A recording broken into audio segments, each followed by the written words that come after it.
Welcome to What CEOs Talk About. Do you wonder what CEOs talk about behind closed doors? How they bring their vision to reality? How do they overcome and succeed through adversity? We share that and so much more with each episode. Now, let's get started with the show.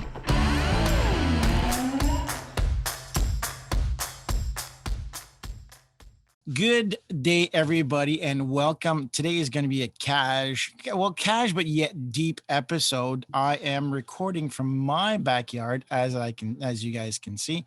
And if you're just listening, then too bad for you. But the sun is shining. It is July, and here with Boris Maganich from 360 Pros. He is the founder. Boris, how long has 360 Pros been alive for? Just over 4.5 years. 4.5 years. And this, we'll talk about the company. It is an amazing journey, and we'll hear a little bit more about today. So my name is Martin Hunter. I'm the host of What CEOs Talk About, where we translate strategy into frontline operations. Today, my guest, Boris, 360 Pros Virtual Media Inc. We are going to get into the details of what the organization does, because I think if there's something innovative and out there, that's what it is. Boris, thank you for being on the show. Much appreciated. Thanks for having me. Did you hear that beep? Sorry. Yes, you need to turn it off. So I don't even know what notifications are so integrated now with everything that 1,000 devices beep. It's like, shut up, man. I just let me live my life. The man being computer man. Shut up, computer man. Boris, one question that I ask all the guests, usually in the pre-show, but we know each other quite well. What is the one thing that when we go live with this and we go with social media, what do people that know you don't know about you that is different? So for example, one of my previous guests is, I don't go shopping. Like, I never go to the mall. My brother does all my shopping. What is the one thing that is, I'll say, quirky or fun or different that people who most likely know you will not say, oh shit, I didn't know that about Boris? I don't shower. Just kidding. People are like, oh, I know that. Shit, man. I can't think of one. You got me on the spot. Got you on the spot. All right, think about it. So think about it. It'll come to me. Like, we'll be talking about something important, and then all of a sudden I'll completely take a left turn. I'll forget what we were discussing, and maybe we're close to some sort of epiphany. I'll be like, hey, I know what people don't know about me. What were we talking about before? We're about to figure out world hunger. Oh my goodness. So what is like all the guests, I let you pick the title of the show. What's the title of the show for today, Boris?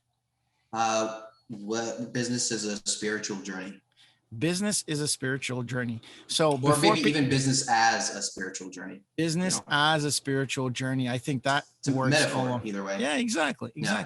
So why? So tell us a little bit about you. Let's start with your journey first. So, how did it all start? Let's go back as far as you want. Just maybe not 1987, but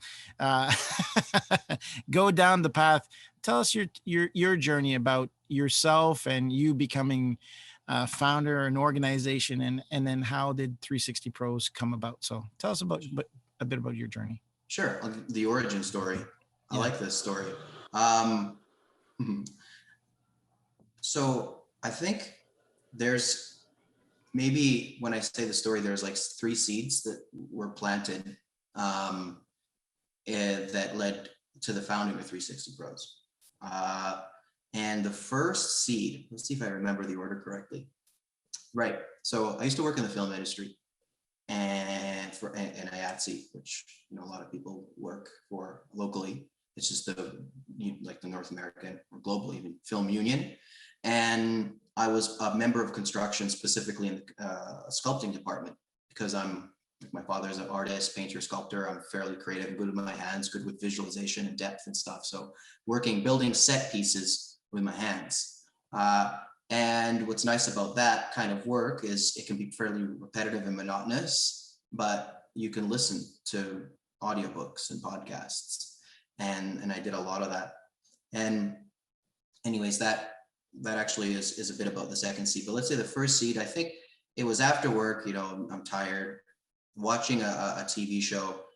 I think it was Suits. And I just remember having this thought experiment of, well, these actors are in this room, they're having a discussion and we're following them. There's a story. And now they leave that room. There's still somebody in that room. Or the camera can only follow one direction. Well, what's their story? Like real life is multidimensional. We're in a narrative. We have the director chooses one story and we follow it, etc. Like, well, wouldn't it be neat if you could look around and see other stories pan out? And if you look in one direction, you know, the audio, you get that. There's a narrative there. You look the other direction, there's something. It's a, you know, maybe choose your own adventure style thing. It was just a silly thought experiment. I was picturing like some kind of device that you could put on, and then some kind of camera system that can see in every direction. So seed one. The second seed maybe happened, to give some context, this could be like maybe let's say 7 or 8 years in the past, maybe even 9. The second seed that was planted, I would say, was a year after that or so, maybe 2. A friend of mine shows me his VR headset that his cell phone straps into, and you know, I put the headset on and I see this, you know, I don't think he showed me a game. I think he showed me a film trailer. Two different type of experiences. One was a film trailer, and you know, things are happening around me, and I was so impressed with it. As I, you know, to my recollection now, the quality couldn't have been great. This was like the first version of the Gear VR for anybody that knows VR. Pixelized and yeah, and it's a Minecraft. Your hand looks like Minecraft or something. So actually, so not like that. It was a video. So picture a video. Oh, gotcha. And I'm gotcha. not walking through a virtual set or anything. I'm actually watching a pre-recorded video. So Okay. it was a film trailer, and it was filmed, not like CG, like not computer visual. But you know, it was some kind of trailer where I think you know, your first person view, or no, your third person view, there's like an action scene around, and I think it was like some kind of gun scene or chase scene. Okay. And I wasn't the hero. I was like third person fly on the wall watching it happen. And it just was I was so immersed. I'm like, this is nuts. This is so cool, right? And then I'm like, this is so what I was thinking a few years ago. Clearly there's people who are smart, you know, tinkering and figuring out this technology. There's something called VR, and this is what a version of it is. And anyways, the third seed was while I was working now, listening to audiobooks, and there's an audiobook by a guy named Kevin Kelly. And shout out to Kevin Kelly. Anybody who hasn't read the book in The Inevitable, it's called The Inevitable, 12 technological forces that govern like the future 30 years or something like that. Check out that book, because it is, if you're into tech and if you're into building like tech businesses, this is the Bible. You'll find every time you read it, you'll find so much in good stuff in it. So Martin, if you haven't read it, check it out. I have not, and I'm curious. I was like, oh wow, I gotta figure that one out. I gotta read that one. It's so good. It's not like a business book, like chapter 1, write a business plan, chapter 2. So it's nothing like that. I would say people who are interested in technology or people who are interested in technology businesses will get something from this book, just because he takes trends, the way that things have been, to make predictions about the way that things will go. And not in the sense of like, what is it called?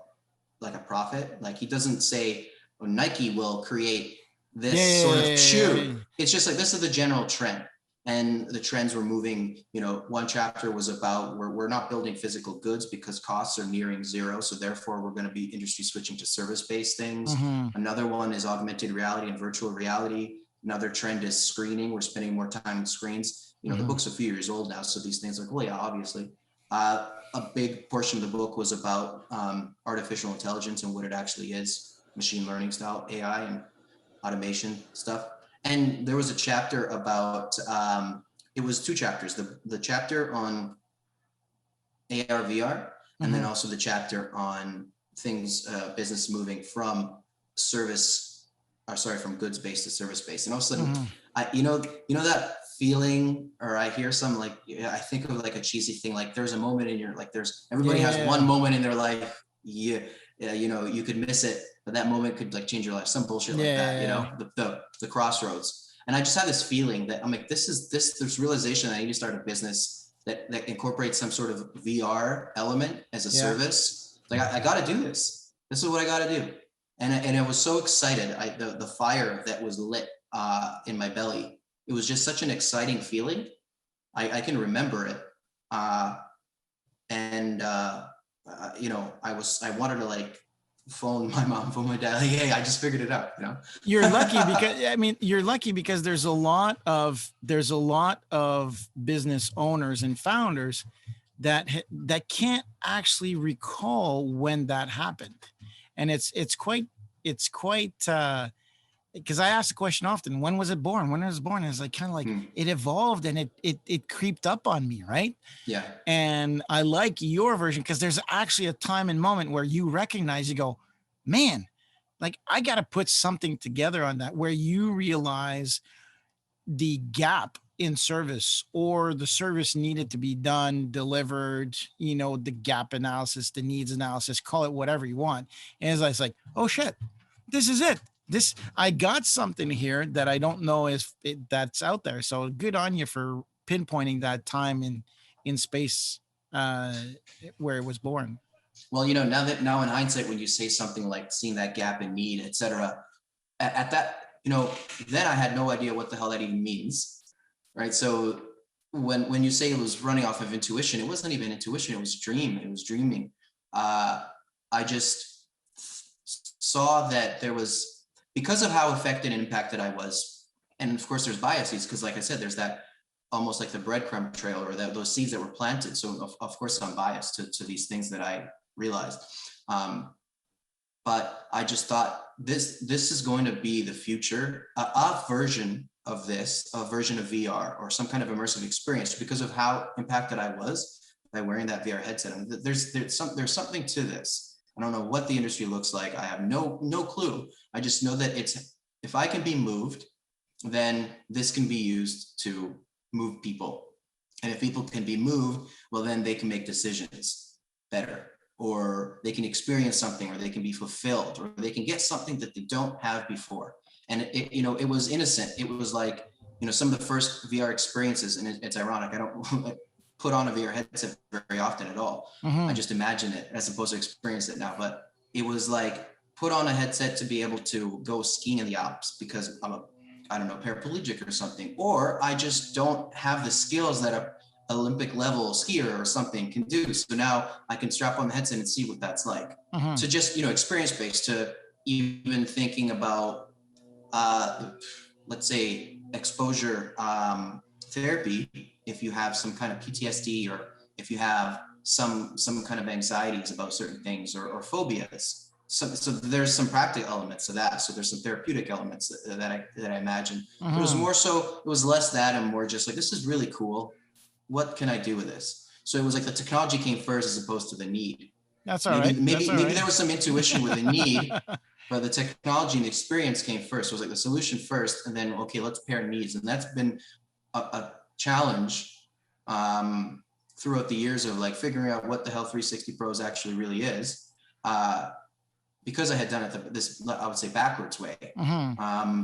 But I don't say backwards, because there's a lot of people that take that background and say, hey, how do I make this work? How to make this work? And really, it doesn't, the point is that you had something and you're like, oh shit, is there actually a need for it? Right? Because you saw that. So what does 360 Pros do currently? Well, I guess in a nutshell, we use VR and like virtual reality and augmented reality style experience in media to create sales presentations, to, you know, I would say in the most basic fundamental core function way. And it's to get buy-in from customers, to get buy-in from stakeholders and investors on projects. Let's take a specific example. I think you guys work with developers, correct? Yeah, real estate developers, and it's a broad term. Yeah, so I think there's and developers in buildings, right? So walk us through the journey. Like, what does if a company, a big developer comes up to you guys and says, hey, so what's the customer journey for these guys? What do they get Mhm. uh, in that partnership with you guys?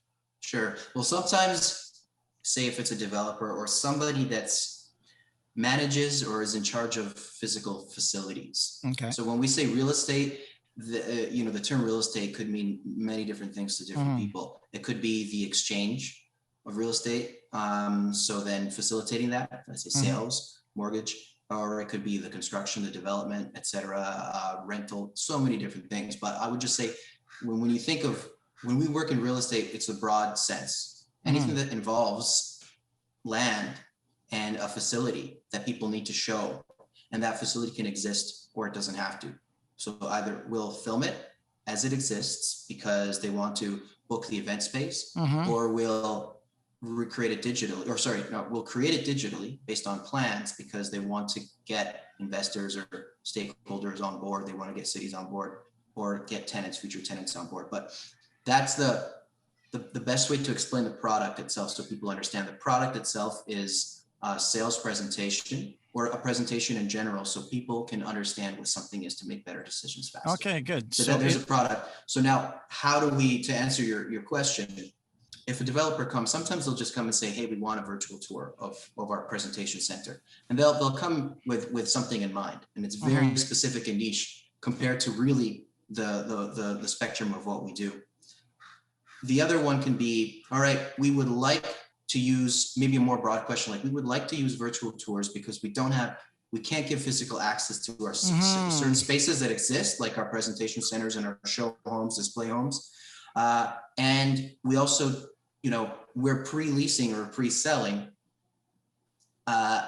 places that don't exist and they won't for a few years, but we got a whole bunch in the pipeline. We need to create visuals of those. And it seems that virtual tours would be the best way to do it.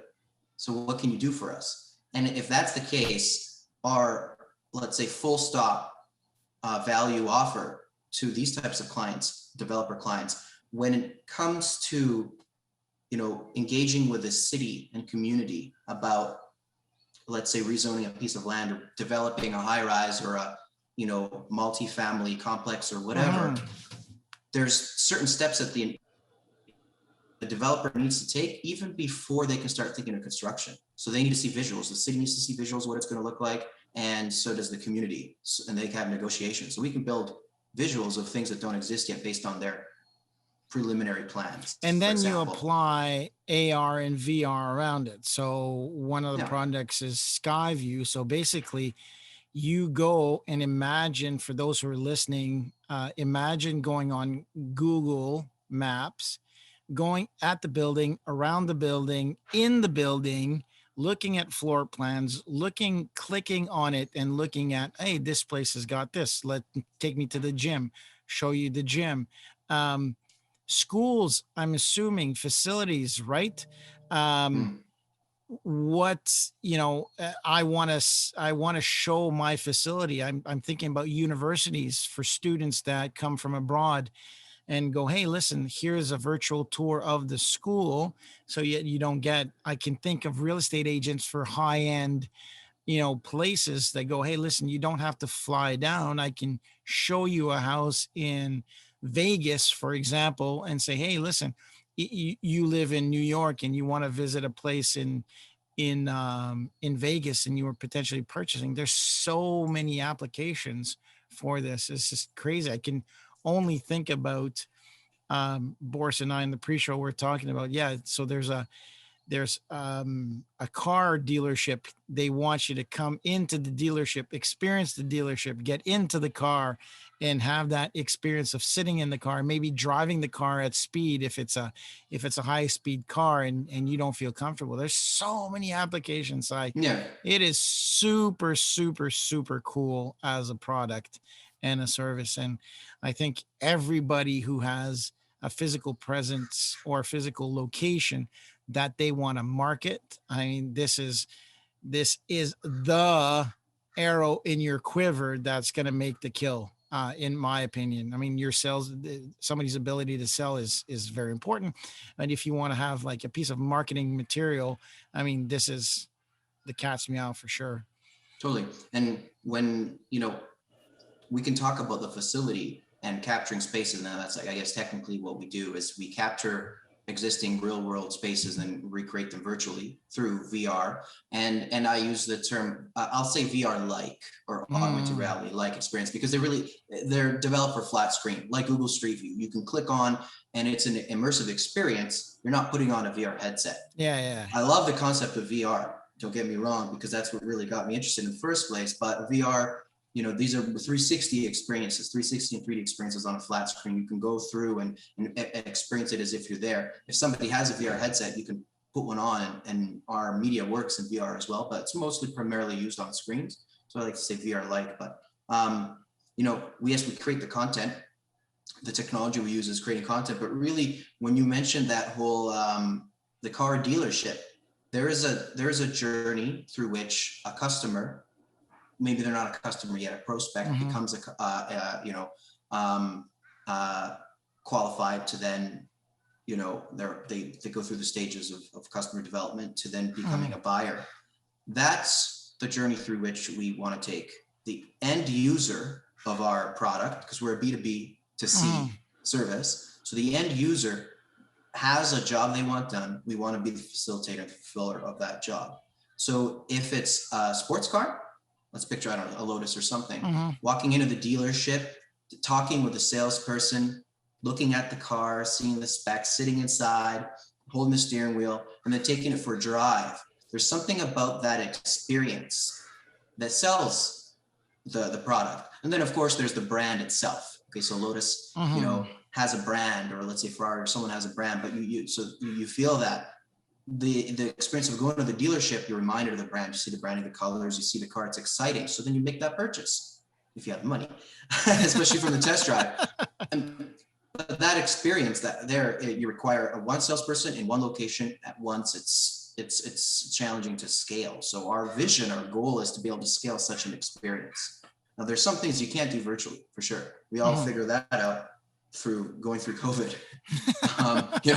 There's some things that you can't do virtually, some things that you can do virtually, other that you can do, and you can do it really well. So through us, the journey, and this is tying into the title, spiritual journey. So business to me is a spiritual journey. There are steps. If you get your MBA and you built businesses, there are steps that you got to take, organized ways of getting to an end result. But when you're creating a business, let's say like ours, it's spiritual, because spirituality doesn't have the predefined steps that you have to follow in order to get to that. I don't know, end place, the awakening, right?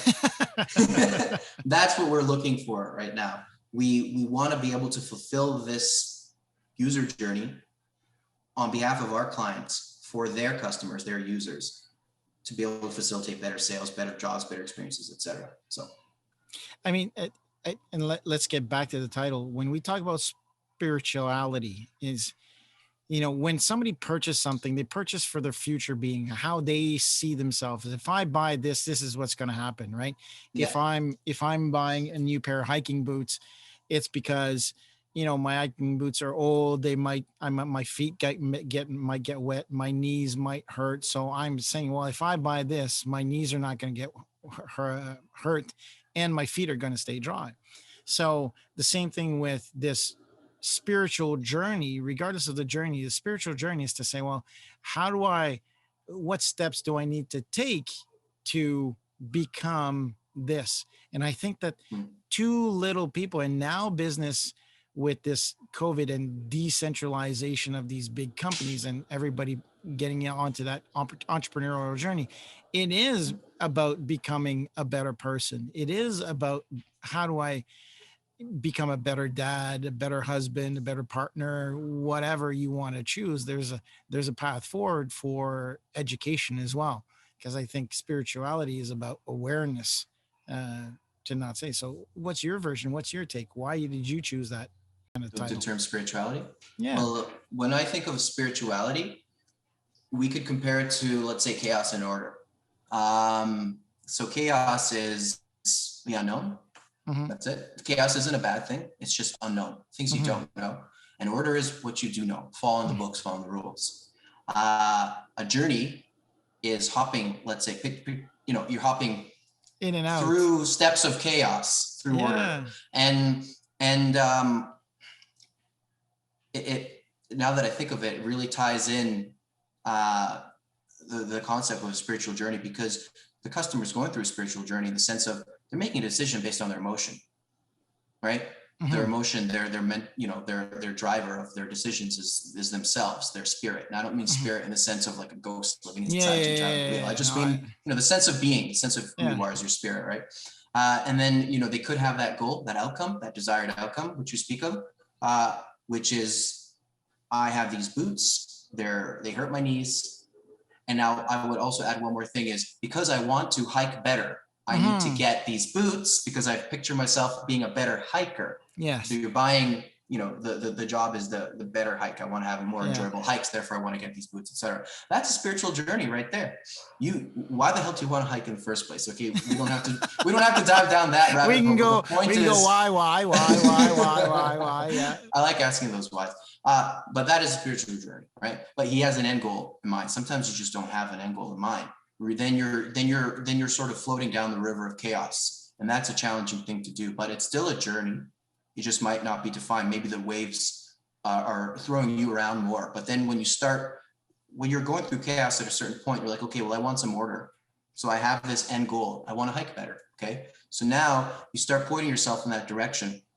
And the journey, the spirituality itself is going through that river, but now you're starting to pull yourself together and start finding steps. And now these steps are the steps of order, right?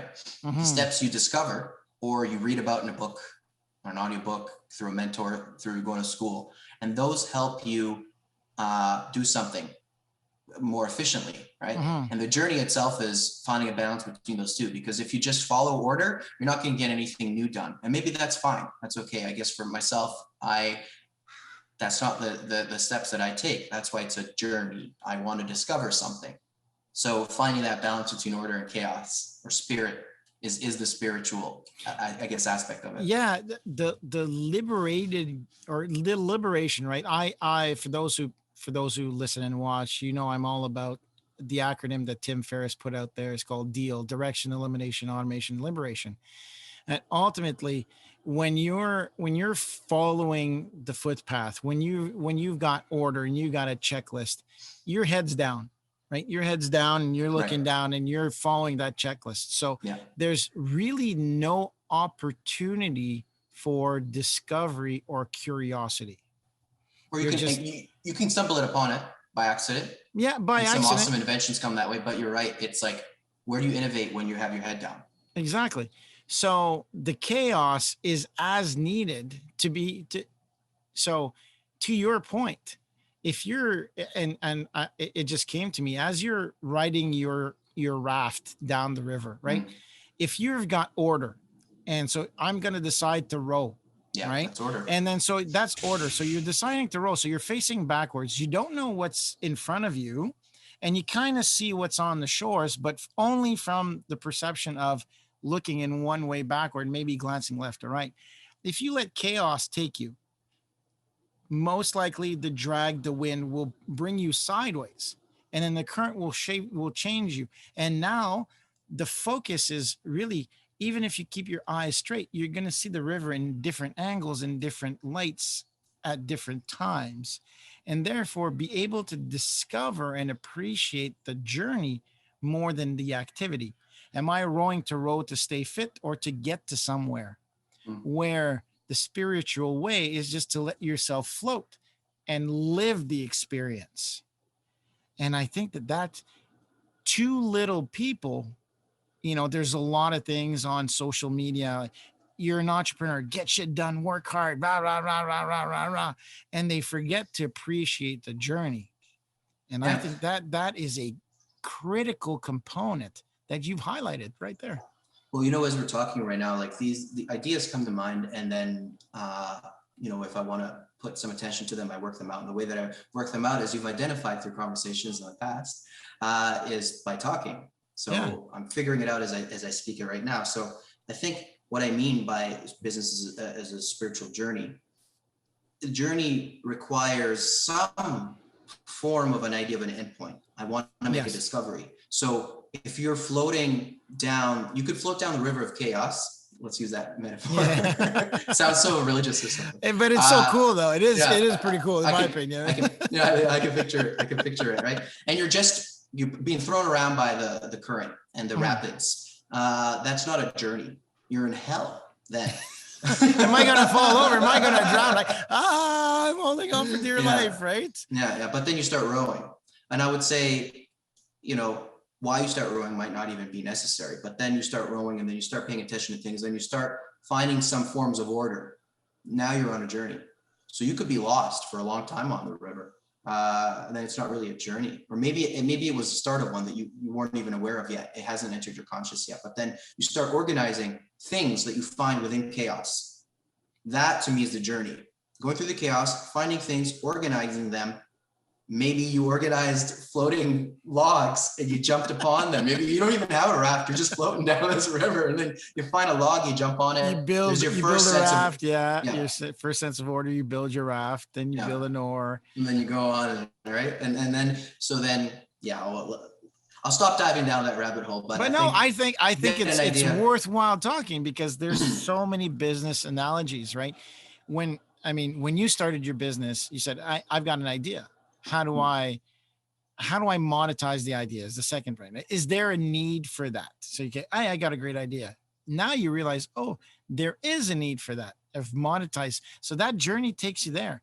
And I think that without conversation, without, what I've missed the most through COVID is not to be able to sit down and really appreciate, Sunday dinner or having lunch with somebody and just talking about anything and everything and discovering that the spiritual journey for me in business is, you come to realize, okay, I'm coming to a bend. There's no way that you can go back in time. You have to make a decision.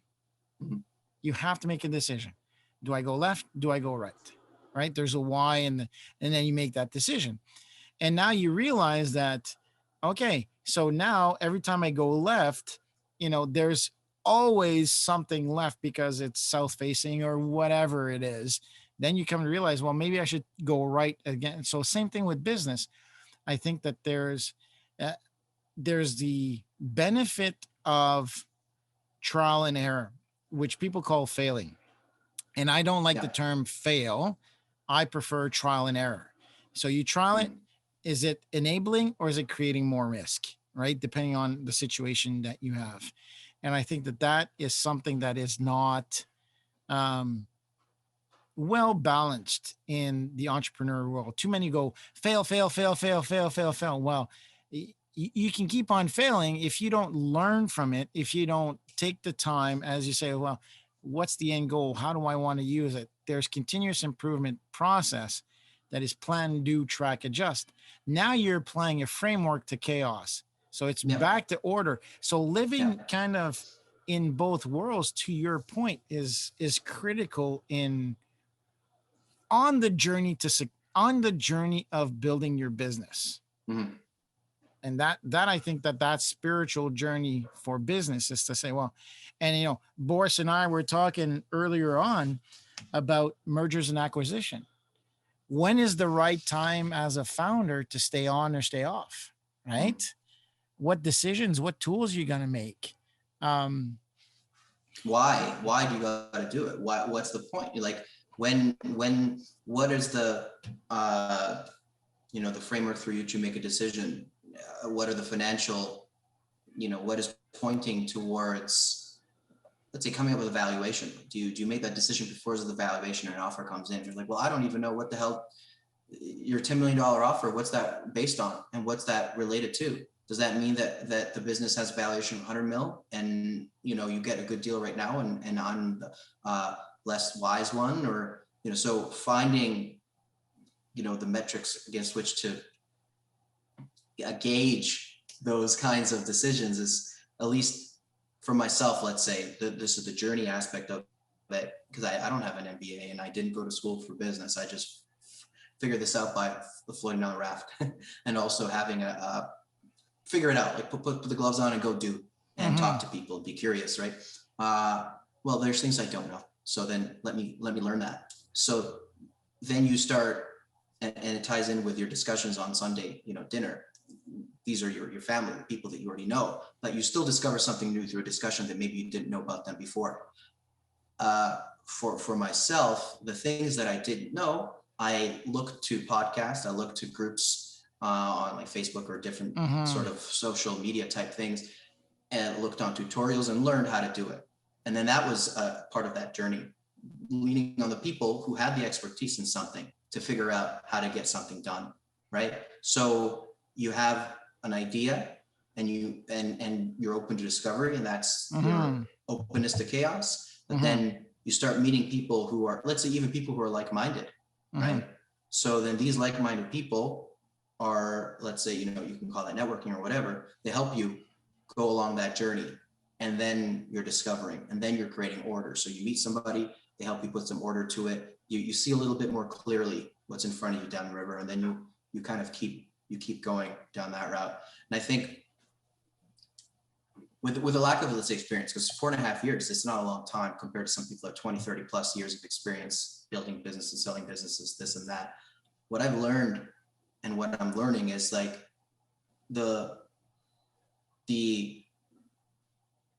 stages that you go through, we could call these developmental stages. So maybe there's another way that you could look at it. The spiritual journey is stages of development. You go from not knowing to being curious to knowing a little bit more, and then you continue to develop, right? You can apply that framework to all aspects of life.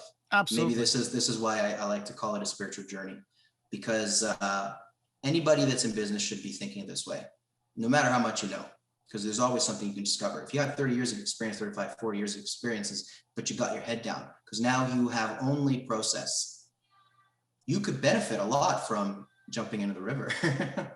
Absolutely. Absolutely. I mean, for me, the one thing, if you go to competency, there's 4 stages, right? So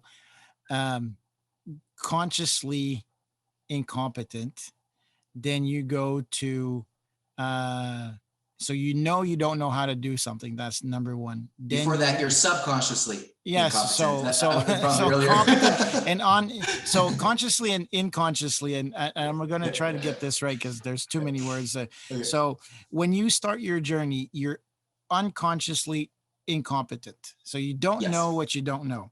Then Exactly. you know. So now you're consciously incompetent. Correct. And then you move over to the next one where you are incompetent unconsciously. And then ultimately, anyways, the ultimate goal is to be unconsciously competent, meaning that you can drive the car, have a cup of coffee, and talk to somebody all at the same time and be safe by doing all these things, because repetition, skill development, all that stuff has become, when I do performance management, there's key questions that I ask all the time. And people ask me, leaders ask me, they go, "Hey, holy Moses, how did you get there so fast?" Like, because I'm good at questioning, because I practice and it becomes unconsciously competent, uh, clear expectation. What did you do last week? What were you asked to do? What were the expectations? Did you meet those expectations? What kind of feedback am I going to give you? Am I going to give you success feedback or guidance feedback? If I have to give you guidance feedback, what am I going to measure to be able to get there? And I get there in 5 minutes. So I think that the journey, regardless if you have experience. So I'm going to give you a bit of a story here. So working with BNSF Railways way back in the day, and then one of the things that we had to do with them is to really help people focus on safety. They wanted to be the top rated safety level 1 rail company in the US. And so I go down south, and this guy, his father was a railroader, his grandfather was a railroader, and he was a railroader. So railroading ran through his blood. And I'm very proud of it. And he said, "Well, I don't know what you're going to teach me in this Southern drawl." And I said, "Hey, listen, I'm not going to teach you anything. I'm just going to give you a different perception of how things are." So he goes in, and I said, "Okay, what's the 2 things that you want to leave the crew with?" And he says, "Well, One is making sure that when they're on the cars, when they're building trains, that they get off the car. They don't get off the car before the car stops completely. And then I can't remember what the second one was. I think was overtime or something like that. So, anyways, he's like, So I think, what do you think you're going to score if I go and ask people what two messages are? He says, well, I think I'm going to score 90 because I believe I'm going to score 100, but I want to be a little bit what's the word I'm looking for?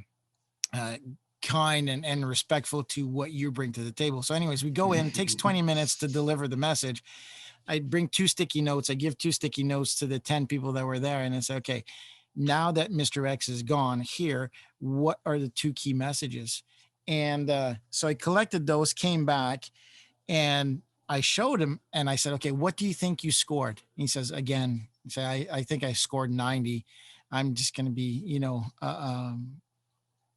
a little bit kind to what you think you're going to bring. So I said, how do you feel you shot 50%? He was devastated. He was devastated. So I said, so what do you think happened? He says, I don't know. I mentioned about, getting off safely. And I said, well, let's change.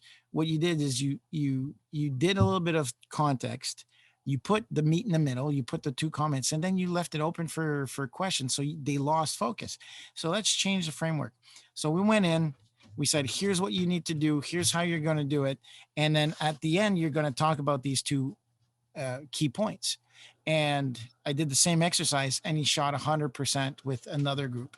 So again, that journey of continuous learning, I think, is what's important to kids. It's important to us. It's important to everybody.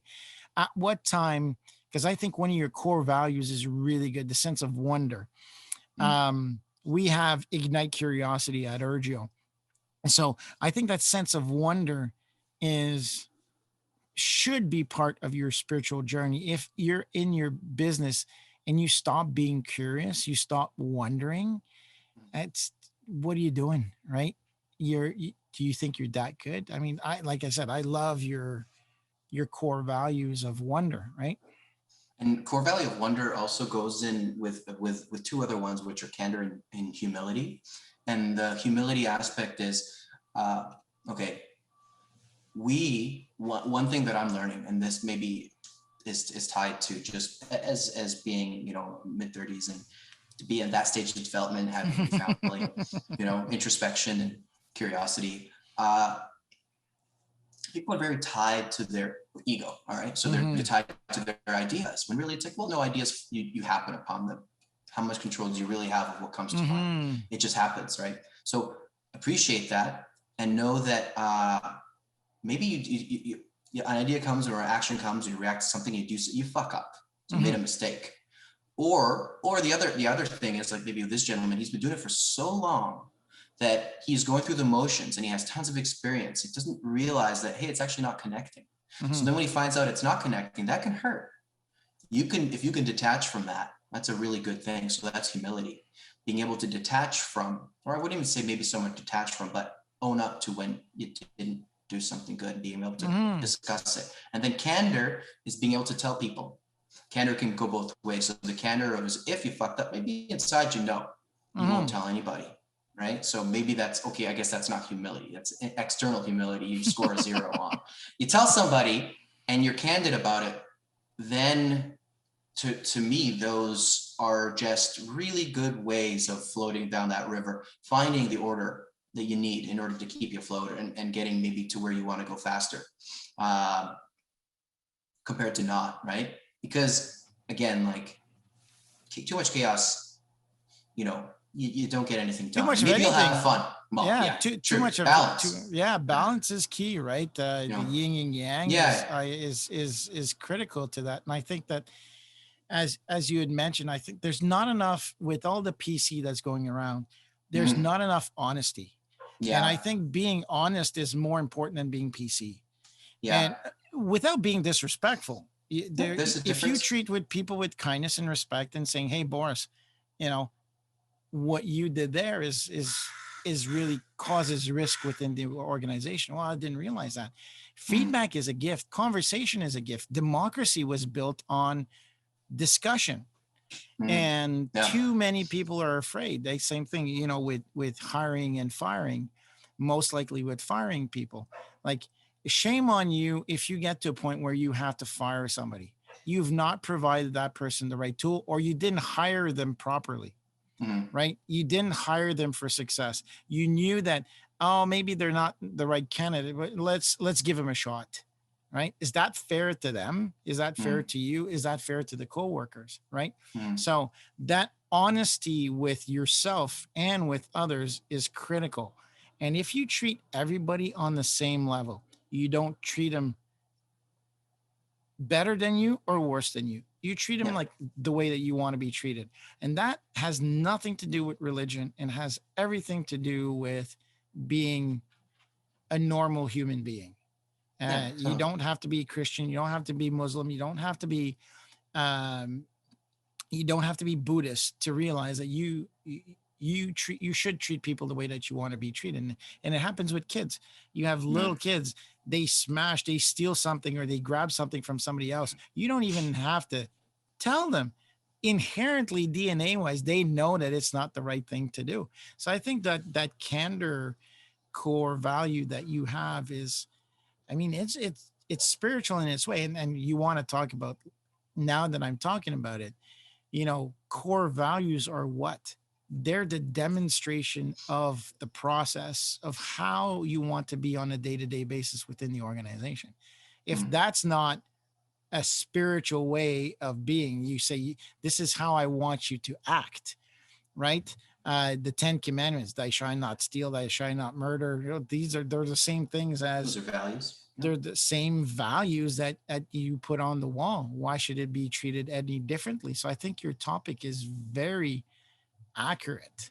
Um, so let me tell you how. So let me ask you, I should say, how many people do you know that are in a similar situation? How many other entrepreneurs or CEOs that you know?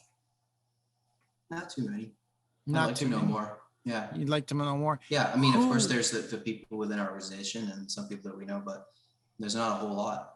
Yeah. So which one, who do you know that runs a business? And tell me, what do they do? Do you feel that they have a spiritual journey or not? Do they understand that, or are they very transactional? Like, meaning, here's a service that I offer, buy, sell, where they're not looking at transforming themselves, their employee, or their clients, customers. Big or It's small? Let because me I don't know a rephrase the whole lot. question. Yeah. Which company that you know of that are, I'll give you an example. I was on LinkedIn this week or last week, and NetSuite puts out, not NetSuite, sorry, Hootsuite puts out a notice to reader saying, hey, everybody, don't try to get a hold of us, any of us. We're shutting down Hootsuite for an entire week. We've been busting our backs, working hard. It's been really hard working through COVID. Shout out to Hootsuite for shutting down the. I think that's pretty spiritual, if you want to call it that, putting people first.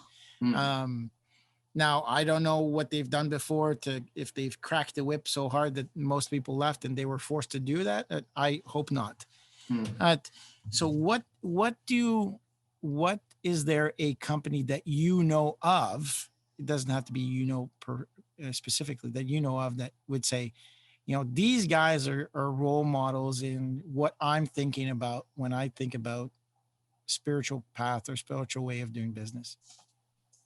I don't know. I can't think of anyone off the top of my head, and I don't want to make that sound like snobby or whatever. Like, Yeah. there's no role models. No, maybe it's just because I'm relatively new to entrepreneurs and being at it for 4.5 years, that I didn't come from a place of, like, no one in my family has their own business, and most of my friends don't. Some do, but it's fairly new. So it's just been stumbling through and figuring this out through the people that I meet. So I would say there's people along my spiritual journey that I could give so much credit to, being in places like I mentioned Kevin Kelly for that book. Like, thank you, Kevin Kelly. I've emailed him. I have an easy reply. Kevin, you are very pivotal to helping with this. Adam, my business partner. Thank you, Adam. You believe in the vision like I do. You don't realize how few people follow that type of journey, maybe, or at least who dive into it, let's say consciously, and they're like eager and they're like, oh, let's figure this out. Until you start meeting the people that don't, and there's nothing wrong with that. As I learned, like there's nothing wrong with people who don't want to make this sort of carve this sort of path. But yeah, coming back to the question of thinking of an organization, I don't know. Maybe I've had my head down too much, thinking of focusing on my journey to look to how other people have gone through theirs. Maybe, it's like, well, I'll leave it at that. To just maybe I just don't have a good answer for that question. That's all right. That's all right. For me, the one that I think is Virgin. So Richard Branson, you look at what he's done as an organization, and I mean, he just went into space for love of God. Who puts humanity first and pushes through. Everybody that I've spoken to that has worked for or with Virgin all say people first. They treat their employees better than their customers. And so for me, that is a sign of betterment. And I think when I think of spirituality, I think of human beings.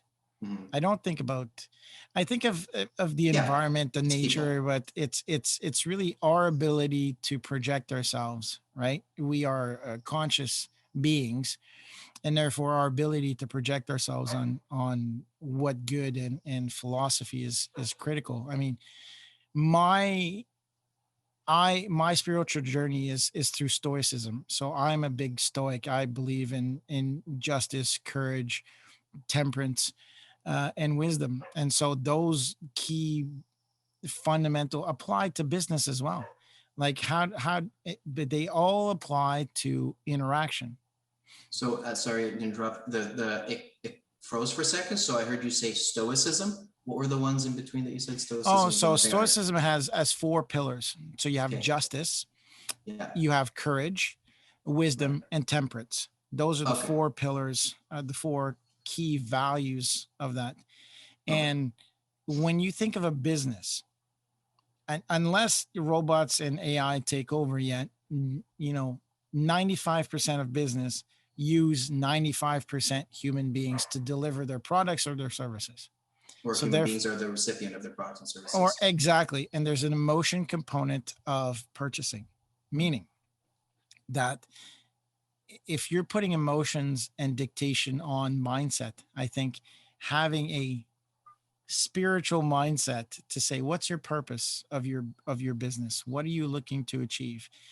If I get to making $1 million a month, what am I going to do with my time? And what am I going to do with the money, the gift that I've got? Right. So are you a transactional business or are you a transformational business? And I think that the journey dictates transformational. Spiritual dictates to human beings.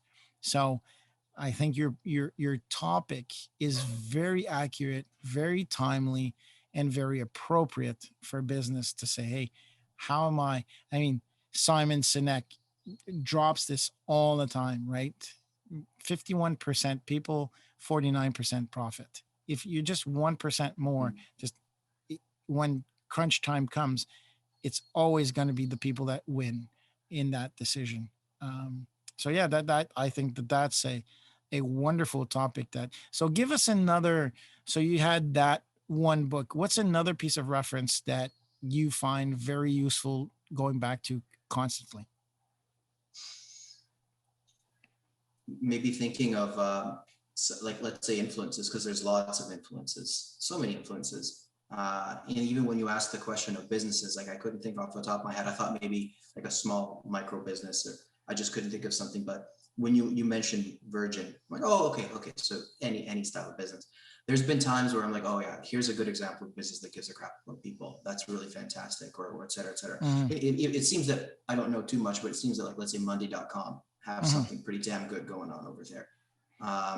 But I don't know enough about them to be able to comment. And then I could say like a cliche thing, like, okay, so maybe Tesla's not an example of, well, they're a good example of, here's an idea, or they're not transactional when you speak of transactional, and yet that is the genesis of Tesla wasn't transactional, and some people might disagree with that, but look what they've come to now. Their valuation is so much beyond what it should. No, absolutely. Be. If you think of traditional ways of like how much do you actually output in terms of products, but they've been able to, they tap right into that emotion state.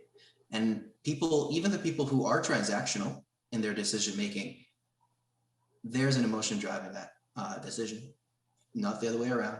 Absolutely. They're not analyzing. They think they're analyzing, but when you go right down to the core, it's an emotion that's driving that decision. Because what the hell do they really know? It's their experience that, Is there a risk?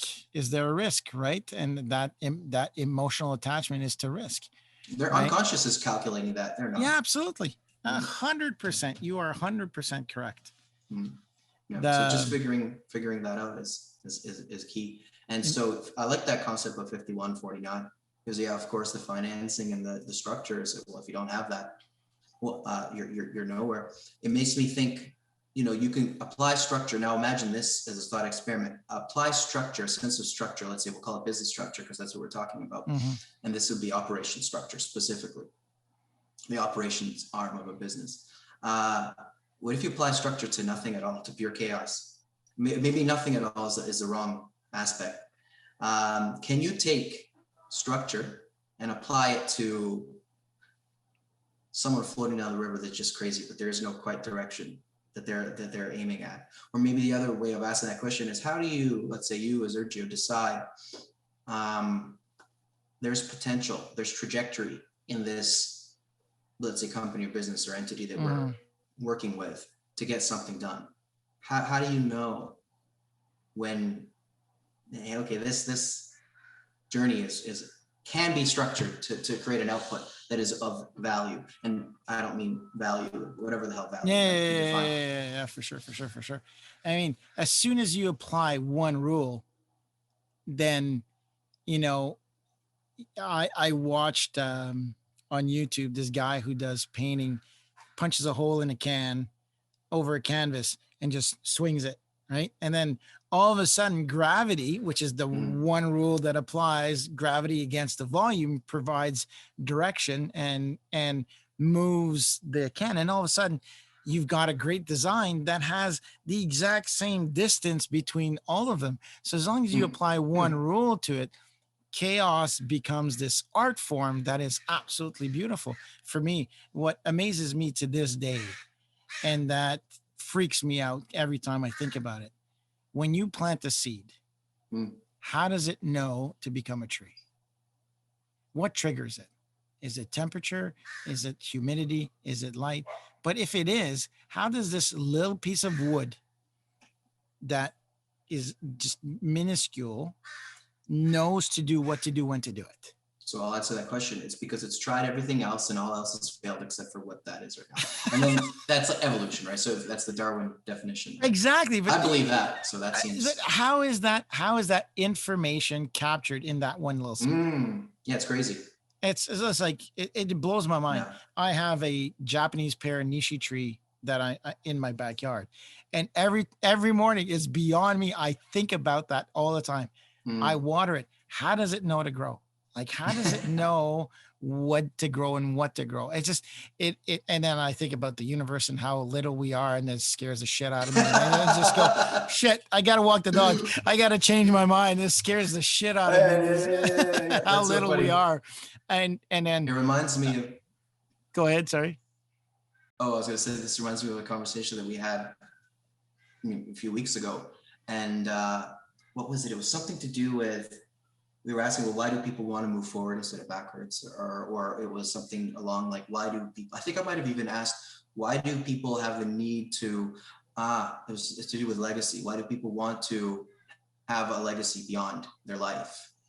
Do you remember that conversation? Yeah, it's I biological. want to, yeah, like, I want to leave something behind. Whereas for me, it's like, I don't give a shit. I mean, okay, I won't say I don't give a shit about leaving something behind, but I don't have this need to, like, let's say, have a bunch of kids to then move my legacy forward. And then you're like, well, no, you like to learn. And what was something about teaching? Like, I like to teach. Yeah. I like to give people information, because I've gotten to this, what I would like to say, wisdom from people, at least as I determine it to be. And then apply it to my life somehow, and then give that to anybody who believes, or give that to anybody that has this sort of drive, let's say, to do something with it. So I say to you, I'm a sponge for mentorship, and I'm a sponge for good leadership, but I think there's a lot of bad leadership. And there's a lot of bad teachers, but when the good one comes, like, give it to me. And so, like, who are my mentors, or who is inspired? Like, there's so many different, like, walks. Like, one person might have said one thing, let's say Kevin Kelly, in the sense of, there's so much wisdom in that damn book, which is unreal. That's been quite important to me, but I'll find wisdom in a saying, in a movie, like a comedy movie, like something so silly. I can't think of an example right now. I'm like, that means a lot. Kung Fu Panda, man. Kung Fu Panda. Uguay the turtle says, yesterday is history, tomorrow is a mystery, and today is a gift. That's why we call it the present. And to this day, my kids, I was like, shit, that is wisdom, turtle dude. That is wisdom. I challenge you to extract wisdom from the line, if you ain't first, you're last, from Talladega Nights. Let's see if there's any wisdom in that. No, but I think the point is, you made me realize that, well, the way that I am, let's say, leaving a legacy behind, is I want to take what I've learned and teach it to somebody else. I'm thirsty for information to then pass it on to somebody, and then hopefully that is more positive than negative, and then the world grows, or biologically, and that's biological. Biologically, the Japanese, when I lived in Japan, they have senpai kohai, right? And kind of like the Jedi masters, there's always a master and apprentice, right? Human beings, and not just human beings, biologically, we always want to educate. We feel the need to educate, but we also feel the need to learn. It's when I think that people forget that learning component. As we go older, we think we know everything, and there's this ego that you've mentioned about before. And I think to be spiritual is to let go of that ego. And that applies to business as well. Let go of that ego. You're a founder. You know, Boris and I were talking business a little bit earlier on it. When you've got an explosive growth company like 360 Pros, at a certain time, you were learning. And the founders, if you don't learn as fast as the business, then you're outpaced. And the good founders understand that and saying, hey, the business needs a better leader that has more experience. I have the right attitude. I might be short on skills, and I'm definitely short on experience. So how do I beef that up? How do I keep 360 Pro, my baby, air quotes, to keep progressing and learning? And you just kind of get out of the way of and so for me, like I know nothing about field hockey. I know a lot about rugby. I know a lot about coaching. When the first year that my daughter played field hockey, I really did not like the coaching methodology, the leadership methodology. And instead of pointing the finger, I jumped in. And I knew nothing about never played field hockey before, watched YouTube. And all of a sudden I started, learning the component. How do I help? How do I do this? And my job was to facilitate and elevate these young ladies. At a certain point, now my daughter is going to be 14, and my skill is not there to be a good leader because I don't have the skills and experience to be able to benefit. And I have to move out of the way for the benefit of my daughter as a coach. And so, I mean, because I've coached up with her as she's gone up, of course, and I could go back and coach the younger girls or boys, but that's not where I want to be. I want to follow my daughter. And so that being said, I have to be able to let go. And all the parents are telling me, no, no, no, no. You're the best coach. The girls love you. You encourage them. You're hard on them. You push them. And I say, I get that. And I appreciate that you get that. And thank you for that. And I feel fulfilled when I coach. Really, at this point, the girls need more skills than I know. That's true. And Right. So it's like, take somebody with my passion, they take all of that you say, and thank you, and take all of that, and now find somebody that really knows that sport. Correct. And So you it's go, like just, okay, pass it on to somebody else. And I think that that's the key to prosperity, is understanding that profit and sustainability need to equal prosperity. So profit, sustainability. How do you make money? How do you sustain making that level of money so that you can be prosperous? And everybody wants that on a day-to-day basis. And those are these important things for businesses to understand, is to say, I should not get in the way of the prosperity of the business. And that ego component again falls back into kind of that spirituality of saying, hey, you shouldn't have more than you need. Don't be so egocentric, and learn to come back to your point, is to say, well, am I learning or am I teaching? And if I'm or am I not in the way? teaching, or am I in the way? Perfect. Absolutely. A trilogy. Yeah. Am I learning? Am I teaching? Or am I getting in the way? And I think that if you're not teaching as a human being, you should always be curious about learning just new things, new skills, new experience. And if you're not doing either, get out the way and have the humility to do it. So just to remind, your point on, what was it? Sometimes that I wish that you could just put like in a conversation, like, boop, say that for later, because I want to listen to what you have to say, but let's get back to that later. It was something to do with about getting out of your way. Letting my if kids somebody grow. else's, well, no, it had to do with getting out of your way when the business is outgrowing you. And I wanted to talk about, you talked about PC, and there's something to do with, like, let's say freedom of thought and speech. There's elements of that in my mind. And then there's, so the spiritual journey, the aspect of this, how getting out of the way when somebody, or recognizing that the business is outpacing you, find somebody to put into that position to elevate yourself and help the business. The spiritual journey aspect of that is, well, now you got to find the right person. And you can either find an okay person, a good person, let's just say a right person, wrong person. The way you find that out is in hindsight after it's happened. Now that's the journey. You look back and you're like, okay, well, I've learned something from this. That wasn't the right person. So maybe you have to jump in, fix their shit that they made. Maybe it's broken and done, and now you start something new, but you're still on a journey or a path forward. You have not failed, because you have all this experience now that you've gained up until that point. So because you've been swimming through the river of chaos and discovery and contemplation and innovation to find something that is of value to people that maybe hasn't been done before. So you're kind of remixing. Here's an aspect from Kevin Kelly's book, Remixing. So you're remixing existing things to then come with something new. You're taking a bunch of seeds that already exist to find this new aspect. There's the innovation. You're swimming through chaos. Now you apply order based on all that experience that you've had just previously of applying orders. So now you're a little bit wiser and have that more experience to make a better decision. And maybe then when you get to that crossroad of, okay, I need to get out of the way now. Who do I choose to be the new leader? You'll make a better decision that time, right? And then, so hopefully that makes sense. It does. It does. It really puts things almost in full circle.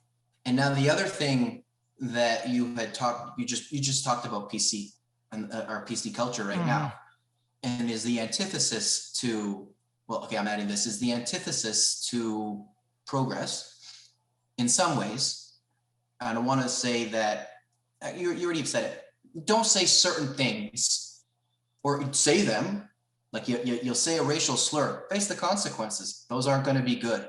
Now society's going to fail because of that. Okay, yes, that's of course. Extreme, but if you if there are things that you cannot say, or if too many people, let's say, are punished by big organization or whatever, you won't get to that point of discovery. Too much stagnation will happen. Too much order takes over. That river stops, the water runs dry, and then what the hell are you left to do, right? If we can't have, just be a safe place to, or maybe this is the balance of order and chaos, have a safe place to have a conversation and know that if I say something, I'm not attacking your ego, because I'm not attacking you, because to me, I am a sum of all my ideas. Those aren't my ideas anyways. Let's detach from that. That's hard to do, okay? So that's how feelings get hurt. But if we can come to a place where we know that when we have a discussion, and now we're fighting biology here, because biology wants us to be tribal. Biology wants us to win, and biology wants us to procreate, and really doesn't care about the other. But we do. There's billions of people in the world, so therefore we have to socially care about others. This is the way that we care about our family. So if we can, let's say, start a conversation, and this is where candor is important. I keep looking on the side because I have sticky notes of our core values here, so I'll make sure I don't forget them. If we practice that aspect of, and it's what I like about Russians sometimes. They're like, oh, they're cold, they're assholes. They're like, oh man, they're candid. It's great. You know where you're at with them. Yeah. If we know that it's okay to come to say, if we first know that no idea is our idea, we think that we are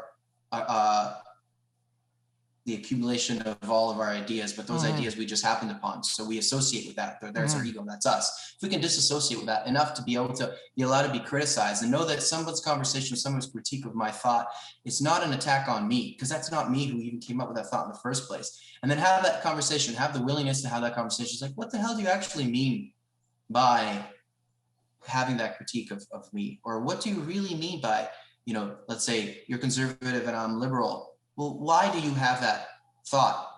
And then you kind of ask those questions, dig a bit deeper and have an open conversation and not try to think so much of like them versus us.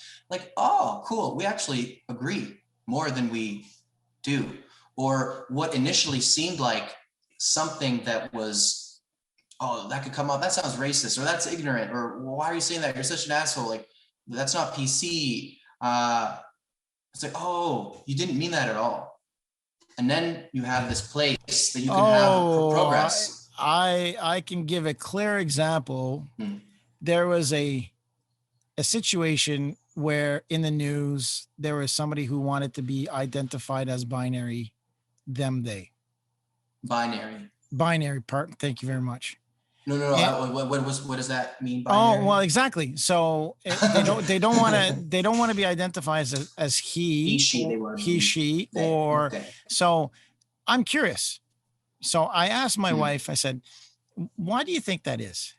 And oh my God, did I open up a can of worms? What do you mean? Are you being this? Are you being that? And are you challenging their ability to have their identity? Exactly. And why are you putting them in a box? I was like, I just want to understand. Why do you need to understand? Can you not accept it? I said, yes, I can accept it. I am accepting it. But let me break it down for you. You don't want to be identified or put in a box. So you don't want to be he, you don't want to be she. Okay, great. But now you're them.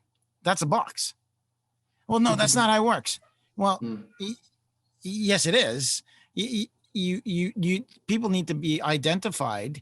And so it's either he or she that we've currently used. Now we're putting a third box and we're calling him them. And I'm okay with that. And I was like, okay. But they say, oh, they don't want to be identified. Oh my goodness gracious. Just so now because they. I was curious and right. And I respect that. I respect that. Yeah. But my curiosity got me. There is a bias on the other side because I was curious. Yeah. And I don't find that right either. Because you're curious, because you're asking questions, doesn't mean that you're challenging the situation. You're 100%. Looking at that bias has an impression of what you mean. It's like, no, let's figure out what we mean. I said this to my mom a few weeks ago. Parents are always, for some people, parents are easy to have a conversation with. For many people, they're a very challenging point because if there's anyone in the world to parent that can push your button and get you revved up. So it's like, well, why is that? And so my mom and I have this discussion was, Mom, you think you know what I'm saying. We should rather than, because we're, son and mother and son, we can quickly, like, we don't care about hurting each other's feelings as much as we would a total stranger, because we know what the consequences are.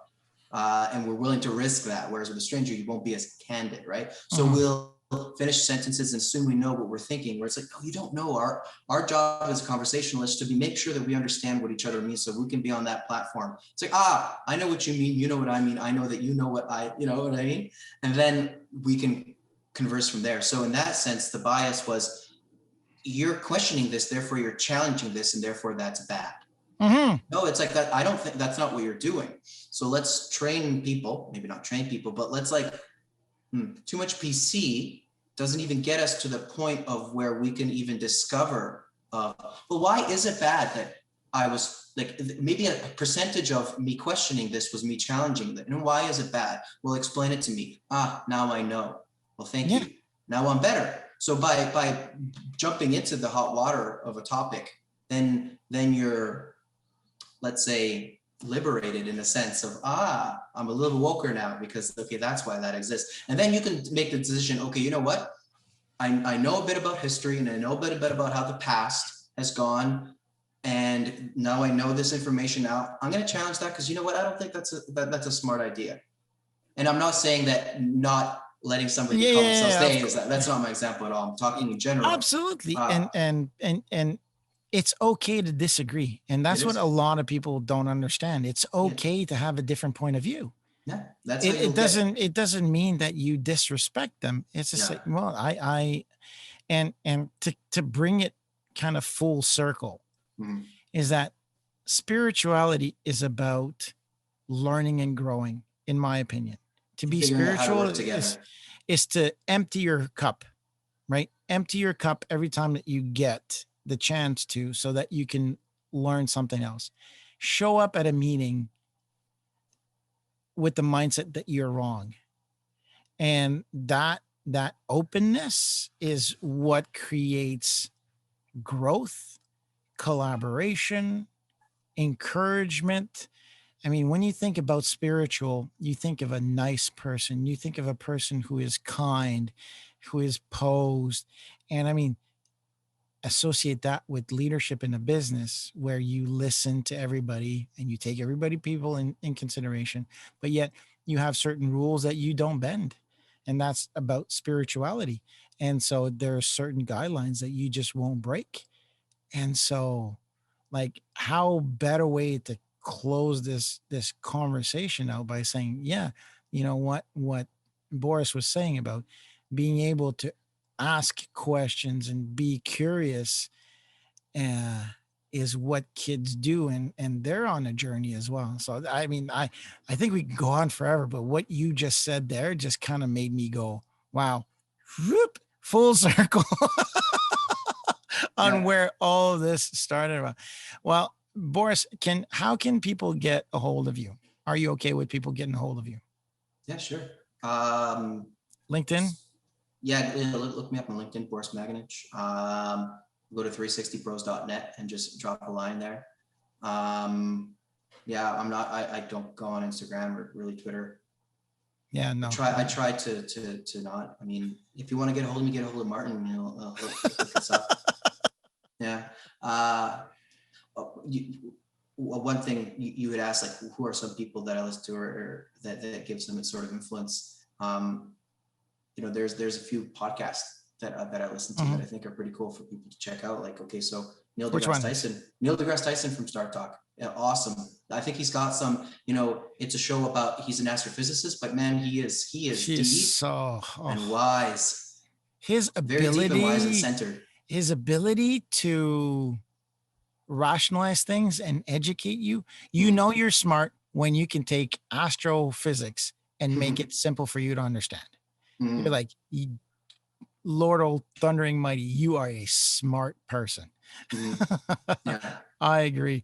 I mean, one podcast that I listen to, and a lot of people listen to, that I think is very challenging and sometimes almost spiritual, is Joe Rogan. Like, he's not afraid to tackle any conversation, and he's got his opinions, and rightfully so. but his ability to punch holes in certain concepts is really good. I'm with you, and he's had Mr. Degrassi on a few times, I believe. Yeah, let's just for a couple more minutes. I like this. Well, let's exchange some podcasts that we like, and then also with fuck, I forgot it again. Yeah, what are some other podcasts that you listen to? And I'll remember my point. I don't even listen to my podcast sometimes. I'm very busy, and I tend to reread a lot of books. I tend to reread a lot of books, and so for me, the 7 Habits of Highly Effective People are one of them. Simon Sinek, Start with Why, Leaders Eat Last is another one. I do a lot of memory work with Jim Quick. So there's Jim Quick that I listen to, and Simon. And then when I make the time, Tim Ferriss has always been one of the leaders in regards to podcasts, to which I appreciate. I like how he breaks things down and stuff like that. So this is the first time that I've shared what I listen to. I tend to lose focus when I listen to a podcast. And so I love interacting. So I much prefer recording the podcast than listening to the podcasts. No, but you got the books that you like. Those are some good ones. Oh, absolutely. And I reread. My dyslexia, I miss a lot of stuff on the first Passover. So I do that, and it drives Jen, my wife, crazy. I'll listen to a podcast, and if I have, I'll rewind it 5. Well, okay, in the car maybe once or twice when I'm with her, but by myself, if I like, okay, I'll listen to Jordan Peterson, so I got to hear like that shit 10 times again to try to understand what he's talking about. So, and I live in my head. I put music on when I'm riding my motorbike, and I'll put something nice and easy, and I just live in my head. I drive, I pay attention, and then when I come up with a crazy idea, I just park it on the side and talk into it. And I like silence. My kids, are you gonna not put radio on what we're in the car? We can talk, one, and number 2, they like background noise, and I just like silence. So that's cool. Yeah. Thank you, Boris, for being on the show. I really appreciate it. It was a hoot. Look at us. We're like an hour and 20 minutes into this now. Really appreciate it. Thank you very much for being on the show. Thanks for having me. Hope there's value for the listeners. Hey, so did we hit the mark? Did we have fun? Yes. Did we talk about 360 pros? Yes. Did we talk about your journey? Yes. Were there learning moments did we dive down friggin' deep on a whole bunch of things? Absolutely. Was it fun and conversational? I think we hit all the marks. So thank you very much, Boris. Appreciate it. Thank you.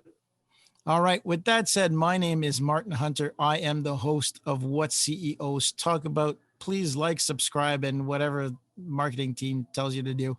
And then What CEOs Talk About is where we translate strategy into frontline operations. So thank you very much, everybody. Enjoy your summer, and we'll talk to you soon. Thank you.